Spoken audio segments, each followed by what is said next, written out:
Gracias, Jesús, por amarnos, por abrazarnos, por cubrirnos, por guardarnos de todo mal, Señor. Gracias, porque tú eres bueno. Aun cuando nosotros cometemos errores y nos equivocamos, Señor, tú has guardado nuestro caminar. Tú has guardado nuestro corazón. Gracias, Señor, porque tú eres fiel. Tú eres bueno y para siempre es tu misericordia, Jesús. Eres santo, santo, santo. Eres digno de llamarte santo, santo, santo. Y no hay otro nombre dado a los hombres en el cual Dios tenga complacencia. Eres santo, oh Jesús. Oh Jesús de Nazaret, gracias por amarnos y abrazarnos. Gracias, Señor. Te bendecimos. Te bendecimos, mi amado Jesús. Gracias, Padre. Gracias, amado Jehová, Dios de los ejércitos. En el nombre de Jesús. Amén. Amén. Déselo fuerte, mi hermano. Déselo fuerte, es para Él. Qué bueno verle. Qué bendición. En ese mismo espíritu queremos pedirle ahí que tome su lugar, pero salude a los que pueda y usted sabe que hay pandemia, entonces solo bendiga así con la vista a los hermanos. Qué bueno verle, qué bendición. Mis hermanos, les sigo hablando acerca de la personalidad del cristiano. Un cristiano que fluye en los frutos del Espíritu de Dios significa que su personalidad va cambiando, que ese carácter se va amoldando, que esa forma de ser en la cual el mundo lo creó o el mundo lo formó, se va quedando, se va estancando y se va llegando a la estatura del varón perfecto que es Cristo Jesús. ¿Está conmigo? Así es que esta noche quiero hablarle otro punto importante acerca de la transformación de la personalidad y especialmente, mi hermano, estamos hablando de los frutos del Espíritu. Gálatas 5:22 dice: mas el fruto del Espíritu es amor, gozo, paz, paciencia, benignidad. Y esta noche quiero hablarles del punto número 7, o del fruto número 7, que es la fe. La fe, mis hermanos, es fácil tener una definición, un concepto de fe. Todos los cristianos evangélicos conocemos Hebreos capítulo 11, verso 1, ¿verdad? Y es más, hasta de memoria lo sabemos muchos. Es pues la fe, la certeza, la convicción de lo que no se ve. Esperamos. Y eso, mi hermano, es fe. Pero déjeme hablarle esta noche acerca de la fe que profesa el mundo. Porque también el mundo profesa fe y no se compara con nada de la fe que vive el verdadero cristiano. La verdadera fe espiritual como fruto del Espíritu Santo va más allá, se mueve de lo extraordinario a lo ordinario, mi hermano, y déjeme decirle que ahí es donde podemos ver la diferencia, porque quiero hablarle de varios tipos de fe esta noche. Hay muchos, pero no le voy a hablar de tantos, solo de algunos cuantos. El diccionario dice que la fe es la creencia o confianza o asentamiento de una persona en relación de algo o alguien, y como tal se manifiesta por encima de la necesidad de poseer evidencias que demuestren la verdad de aquello con lo que se cree. La palabra proviene del latín fides, que significa lealtad o fidelidad. Hay otras definiciones aquí también que encontré. Dice que la creencia es esa confianza o esa esperanza personal que existe de un ser superior, un Dios o varios dioses. Oiga, ¿cómo lo define el diccionario? De un Dios o varios dioses, que generalmente implican el seguimiento de un conjunto de principios religiosos, de normas, comportamiento social e individual, y determina actitud vital, puesto que la persona considera esa creencia como un aspecto importante o esencial en la vida. Tener fe también es una virtud teologal del cristiano, mi hermano, que consiste en creer en la palabra de Dios y en la doctrina de la iglesia. Vea las definiciones que le acabo de leer, son definiciones que nos da el diccionario acerca de la fe. Y aquí, mis hermanos, es donde, déjeme decirle que en el mundo vamos a encontrar una infinidad de tipos de fe que la gente profesa. Por ejemplo, quiero hablarle de la fe muerta. La fe muerta, mis hermanos, aunque muchos dirán, pero ¿y eso existe, pues, pastor? Déjeme explicarle que sí. La fe muerta, también tenemos la fe salvadora, tenemos la poca fe, y yo le quiero hablar también de la fe absoluta. Pero, ¿qué es la fe muerta? La fe muerta, mis hermanos, es la incredulidad del hombre, la falta de convicción en creer en Dios. La fe muerta es aquella que el hombre le es imposible creerle a Dios. Pero ¿sabe qué es lo más difícil? Pero sí cree en cosas que ve, aunque estén muertas. Por ejemplo, imágenes, ídolos, amuletos, brujerías, hechicerías, etcétera. Vea qué impresionante. Vea cómo se mueve la fe muerta. Porque hay mucha gente que a Dios le es imposible creer, pero su fe que tienen es una fe muerta porque creen en cosas muertas. Imagínense a un muñeco de palo, postrarse, pedirle, rogarle, prenderle veladoras, hacer ritos. Perdón, esa es una fe muerta.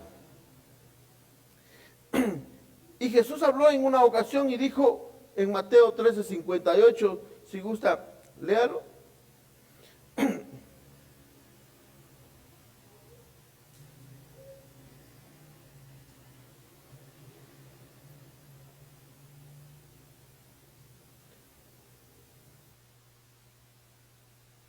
Mi hermano, le repito, Mateo 13:58. Y dice, y no hizo muchos milagros a causa de la incredulidad de ellos. Jesús en esa tierra no pudo hacer milagros. Allí no pudo sanar, ahí no pudo liberar a muchos. ¿Por qué? Porque había una incredulidad en esa gente. Ellos tenían una fe, pero muerta, porque sí creían en otras cosas, en otras deidades que no es Dios. Entonces, incredulidad viene del griego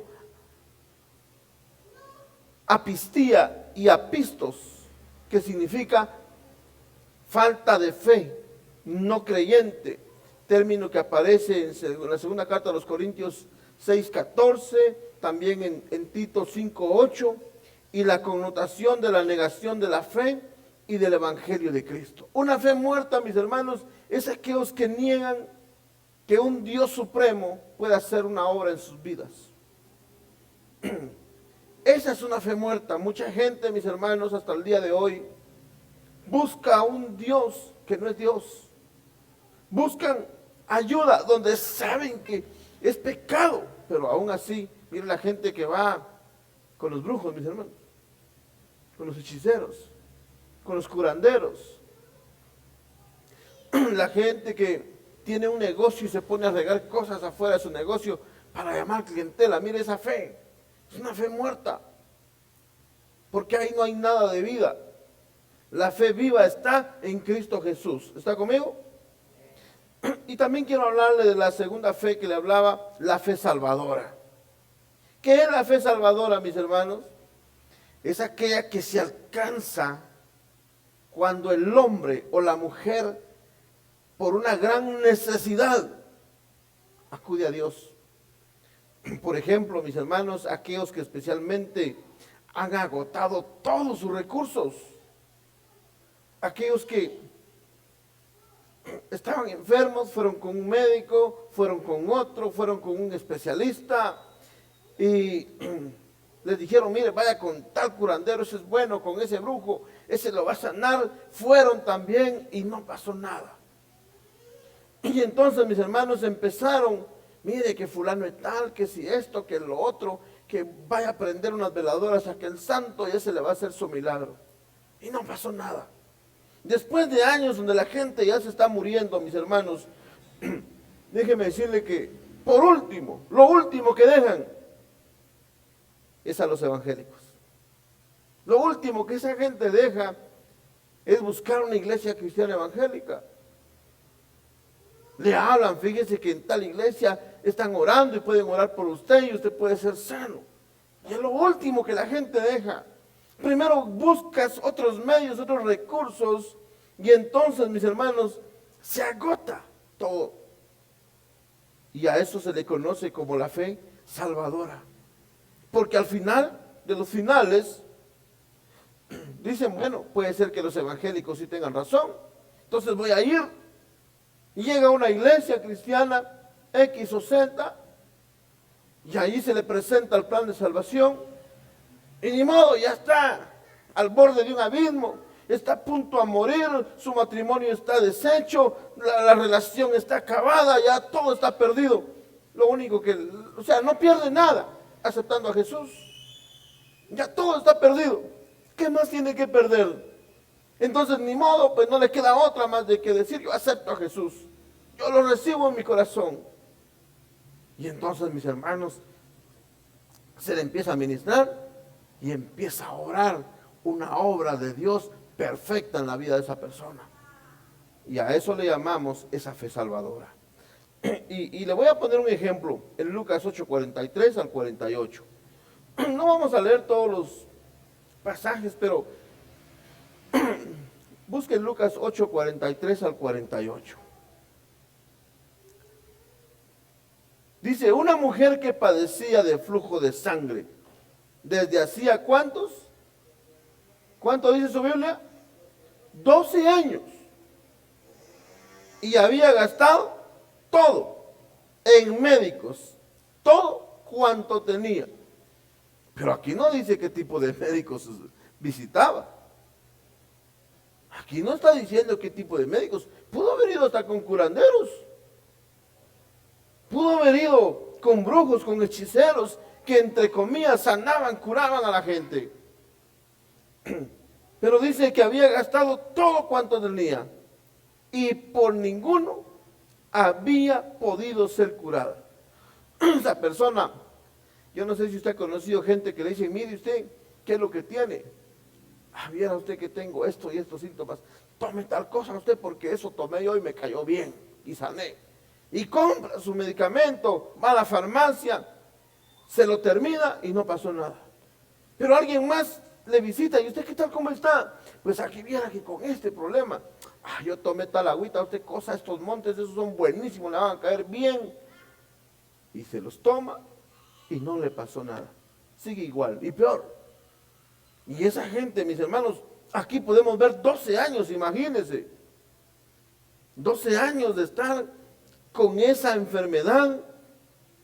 Y la mujer le empezaron a hablar algo y le dijeron que Jesús de Nazaret hacía milagros. Le contaron a esta mujer que Jesús sanaba a los enfermos y no importaba de qué tipo de enfermedad fuesen. La lepra, los ciegos, los cojos, todos recobraban ese vigor, fuerzas, resucitaban muertos. Cuando llegó a oídos de esta mujer, dijo en su corazón, si tan solo yo toco el borde del manto del maestro, si toco el borde de su manto, yo seré sana. Y usted conoce que dice la escritura, que ahí lo puede encontrar en ese capítulo, que Jesús iba caminando porque iba a sanar a la hija de Jairo. Iba para allá, cuando en esa muchedumbre que había, esa boya de gente, le tocaron, dice. Y pregunta, ¿quién me ha tocado?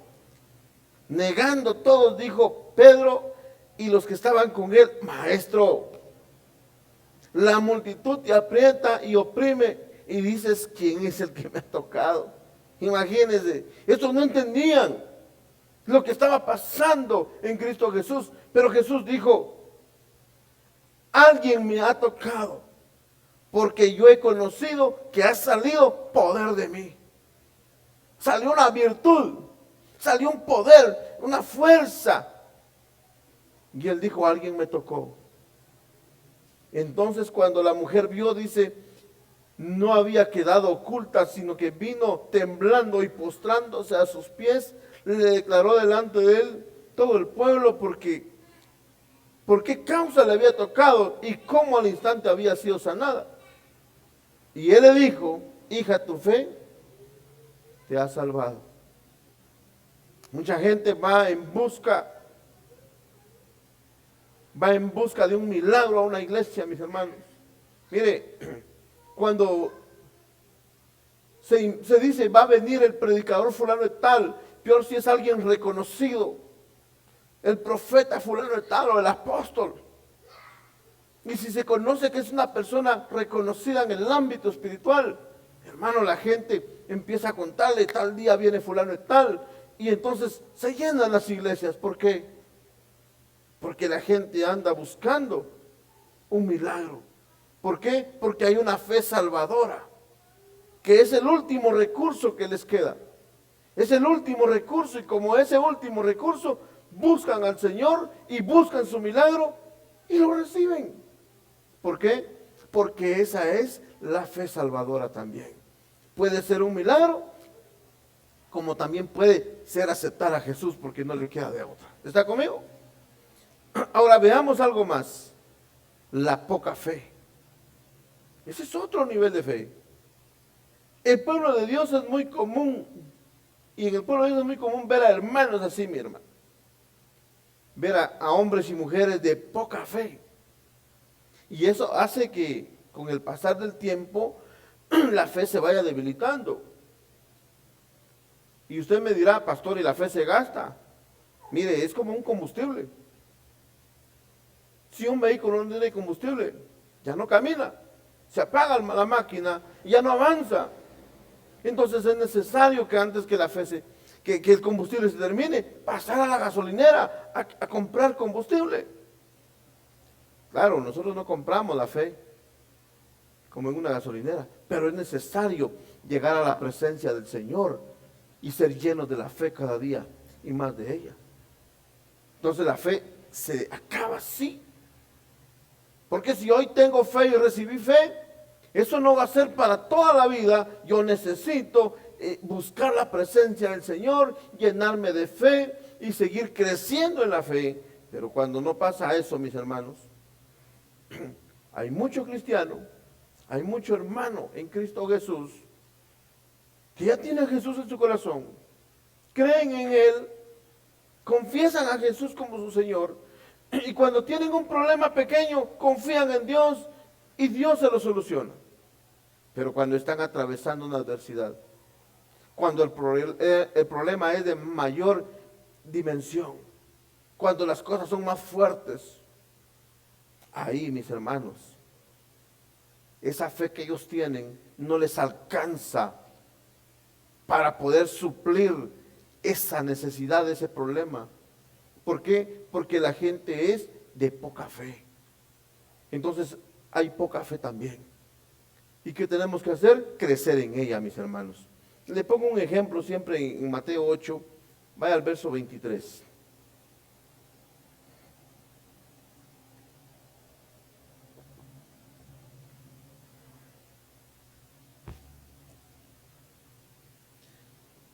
Mateo 8, 23 al 26. Y él entrando en la barca, sus discípulos le siguieron, verso 24.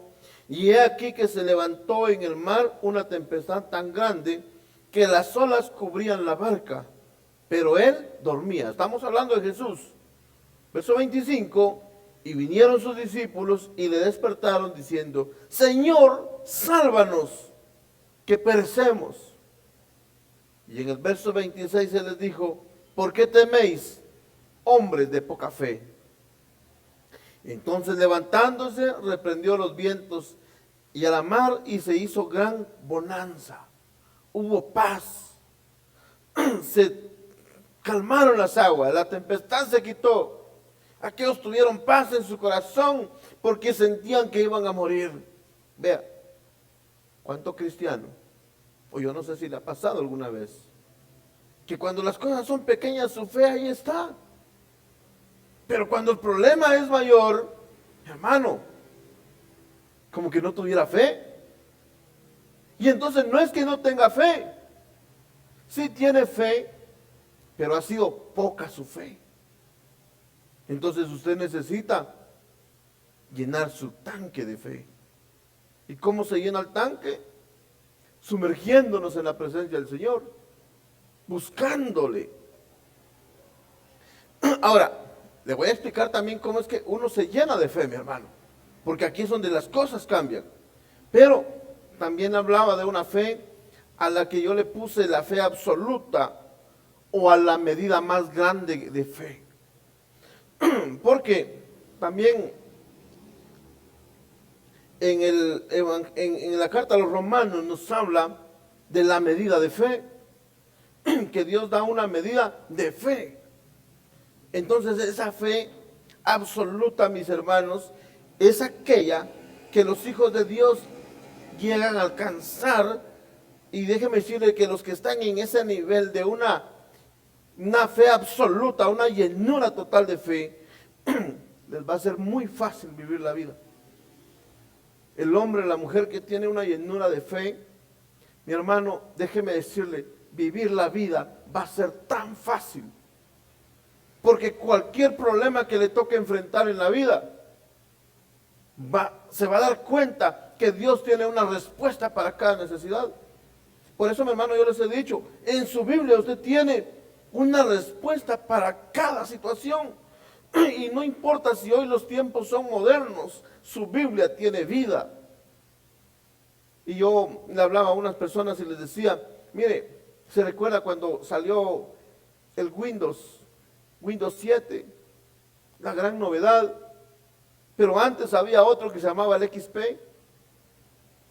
Y la novedad, pero cuando salió el Windows 7, cambió luego el Windows 8. Hoy Windows 10 y vienen cada vez más. ¿Por qué? Porque hay que ir actualizando un sistema operativo de una computadora.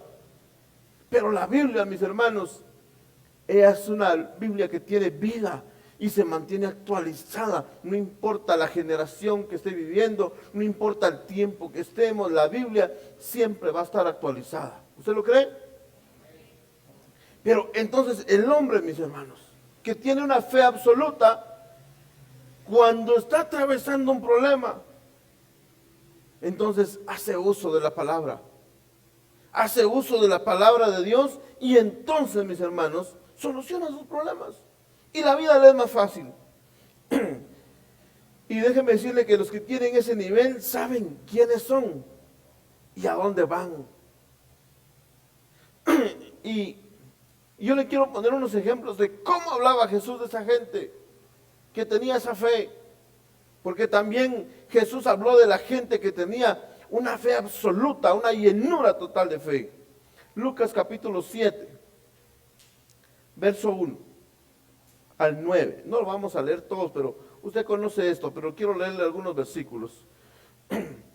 Lucas capítulo 7, verso 1 al 9. Después que hubo terminado todas sus palabras al pueblo que le oía en Capernaum, y el siervo de un centurión a quien éste quería mucho, estaba enfermo y a punto de morir. Vea, aquí la situación era de muerte, estaba delicada la cosa. Verso 3, cuando el centurión oyó hablar de Jesús, le envió a unos ancianos de los judíos rogándole a que viniese y sanara a su siervo. Y ellos vinieron a Jesús y le rogaron con solicitud diciéndole, es digno que le concedas esto. Vea, mi hermano, esto es impresionante. Dice, y vinieron a Jesús y le rogaron con solicitud, unos ancianos, ¿verdad? A los que él había enviado, diciéndole, es digno que le concedas esto. Imagínense, estos ancianos rogándole a Jesús, maestro, fíjate que es digno que vayas con este varón, hacerle un favor, una misericordia, porque vea lo que dice el siguiente versículo, en el 5, porque ama a nuestra nación. ¿Y qué más dice? y nos edificó una iglesia, un altar de adoración, una sinagoga. Vea, nos colaboró pues a los hermanos en Cristo, nos dio una buena ofrenda, nos construyó, dice, nos edificó una sinagoga.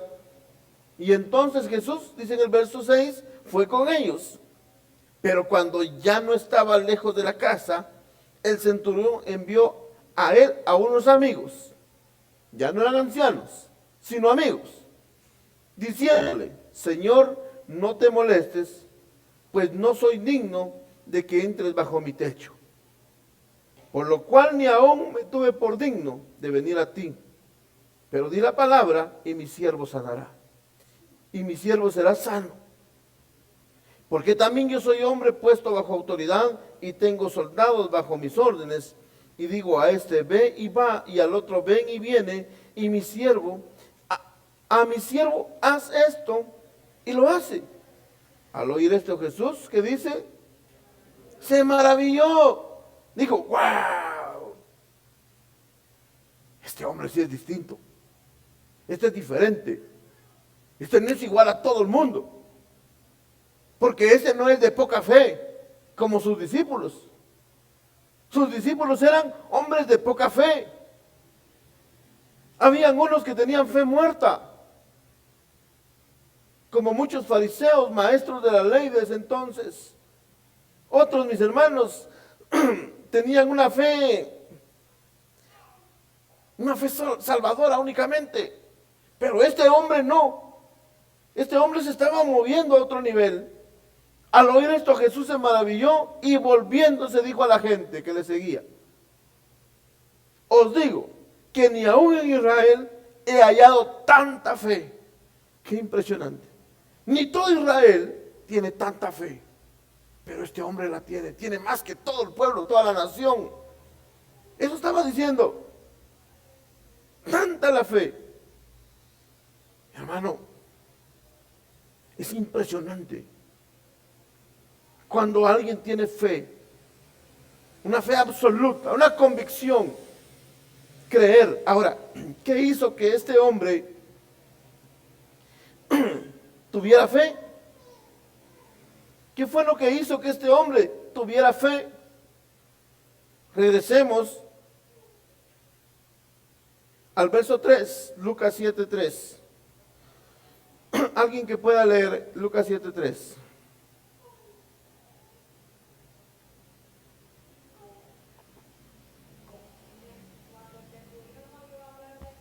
Hasta ahí nomás, gracias, hermana. Solo repita lo que leyó, por favor, perdón. Repítalo nuevamente, hermano. ¿Se dieron cuenta? ¿Por qué este hombre tenía fe? Porque había escuchado hablar de Jesús. O sea que no era la primera vez que este hombre escuchaba a Jesús o hablar de Jesús. Este hombre escuchaba de Cristo Jesús. Por eso, mis hermanos, vaya a Romanos 10:17, por favor.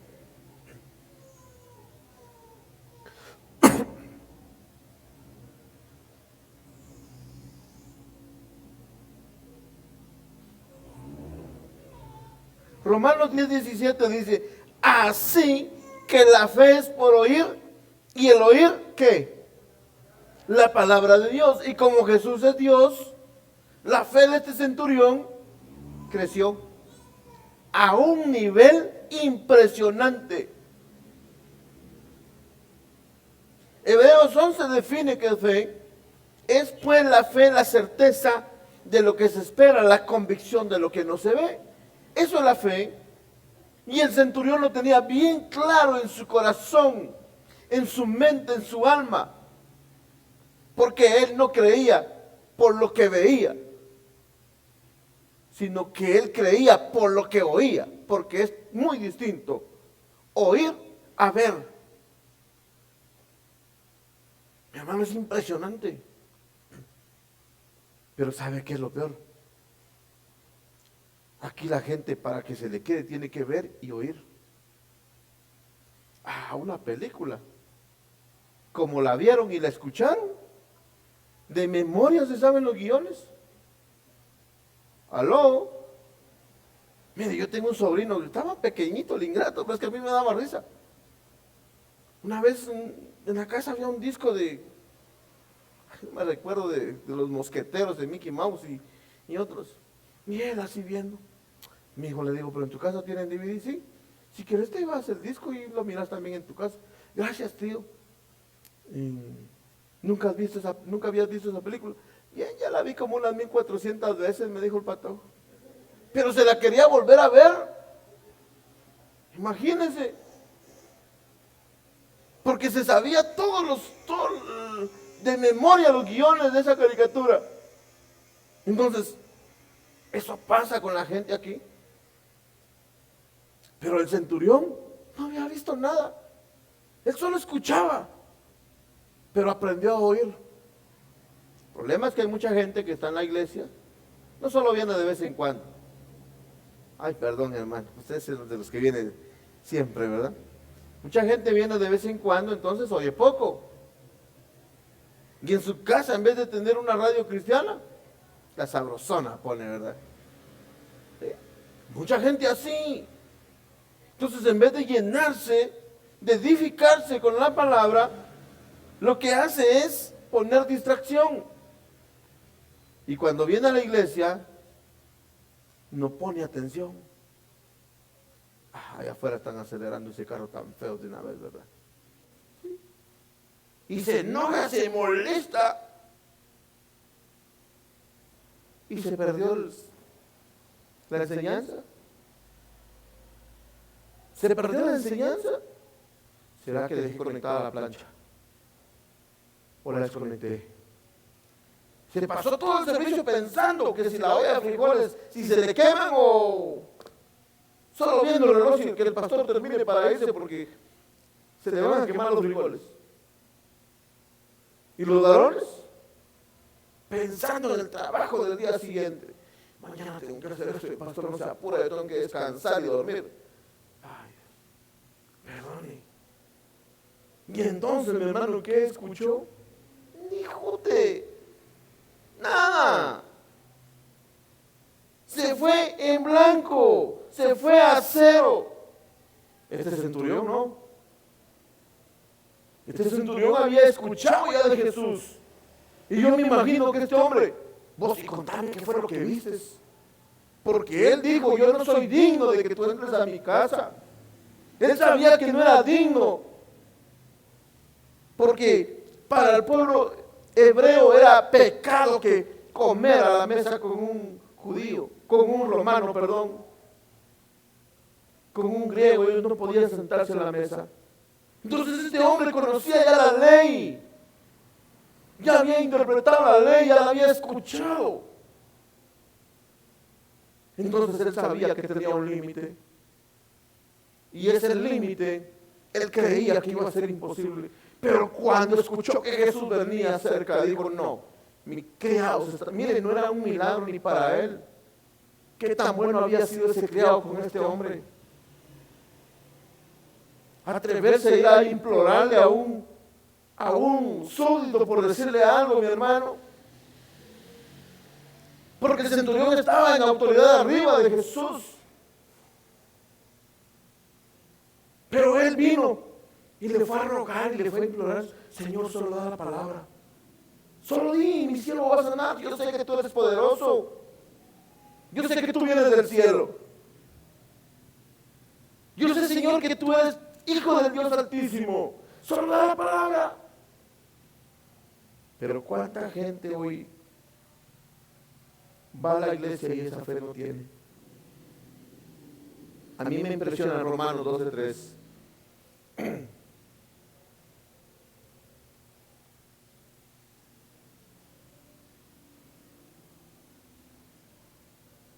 Romanos 12:3. Digo pues, por la gracia que me es dada, a cada cual que está entre vosotros, no tenga más alto concepto de sí mismo que el que debe tener, sino que piense de sí con cordura, conforme a la medida de fe que Dios repartió a cada uno. si yo le pregunto cómo está su nivel de fe. Yo hablaba esto en un estudio de discipulado. Para medir la temperatura, antes se usaba un termómetro. Se ponía debajo de la lengua, o debajo de las axilas, o a los niños incluso hasta en el ano, y ya se medía la temperatura. Ahora ya lo hacemos de una manera distinta, un infrarrojo. Nos mide la temperatura y ya aparece ahí en la pantalla digital cuánto es nuestra temperatura. Si queremos medir la presión de aire, podemos usar un manómetro. Queremos medir la capacidad de energía o corriente eléctrica, usamos un tester y podemos comprobar cuánto tenemos de energía, cuánto está llegando de corriente a esta casa. Pero ¿y la fe? ¿La fe? Porque aquí nos habla de que una medida, y dice, conforme a la medida de fe que Dios repartió a cada uno. Ahora, ¿por qué unos tienen más fe que otros? Le voy a poner un ejemplo de su propio caso. Algunas veces la esposa es una mujer de fe y el hombre no. Y otros casos el varón es de fe y la mujer no. Otros casos los hijos son de fe y los padres no. ¿Cómo está en su casa? ¿Quién es más de fe? ¿Usted o el resto? ¿Por qué? O en la iglesia, porque hay unos hombres o unas familias más metidas y otros no. ¿Por qué? Es que unos tienen más fe que otros. ¿Qué pasó? ¿Será que Dios es injusto? ¿Será que a unos les dio poquito, a otros más y a otros medio medio? ¿Será que cuando fue a la hora de repartir fe, uno tenía ahora su vasija grande, la otra algo pequeño y otro su pocillo? Entonces, ¿por qué unos tienen más fe que otros? Y si yo le pregunto a usted, ¿por qué solo esa cantidad de fe tiene? Y si dijéramos de 1 a 10, ¿cuánto tiene de fe? Algunos podrán decir, yo tengo un 2, un 3, un 4, un 5, un 8. Algunos hasta decir, yo tengo el 10. Pero ¿por qué unos tienen 10, unos tienen 2 y unos solo 5? ¿Por qué? ¿Será que tiene que ver la necesidad que cada uno tenga? Porque yo tengo una gran necesidad, entonces me meto a creerle a Dios. O porque yo lo tengo todo, no necesito creerle a Dios. Poníamos ese ejemplo con los hermanos en el discipulado. Y algunos comentaban y decían, quizás alguien que nació en una familia donde todos le dieron lo necesario para vivir, su fe sea poca, porque ¿qué le iba a pedir a Dios si lo tenía todo? Pero el otro nació en una familia de escasez económica y entonces ni modo, se la tenía que rifar siempre y buscar a Dios y vivir por fe. ¿Será eso? ¿Cree usted que esa sea la razón de que unos tengan más fe que otros? Déjeme decirle que no, mi hermano. Aquí no importa si usted nació en cuna de oro o en pesebre. Aquí no importa dónde haya nacido usted, ni cuáles sean sus capacidades intelectuales o académicas. Aquí la medida de fe que Dios la da va a ser dependiendo quién la arrebate, quién la busque. Y déjeme decirle, mi hermano, dice, sino que cada uno, conforme a la medida de fe que Dios repartió a cada uno. Entonces, ¿quiénes son los que a la hora de repartir fe agarran más? ¿Quiénes son los que agarran más? ¿Los necesitados o los no necesitados? No, ninguno de ellos. Quienes agarran más fe es la gente que se atreve a creerle a Dios. Los que agarran fe, mis hermanos, y una medida grande de fe, son aquellos que arrebatan el reino de Dios y su justicia. Aquellos que dicen, amén, yo lo quiero, yo lo recibo. aquellos que dicen eso es para mí. Pero aquel que sabe, ¿verdad?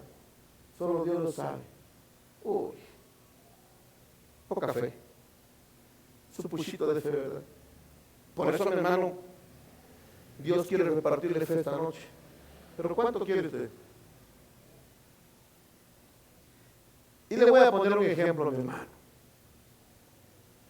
de aquellos hombres que se atrevieron a pedir fe. Había un profeta que el Señor le dijo: te preparas porque voy a mandar por ti. No vas a conocer muerte.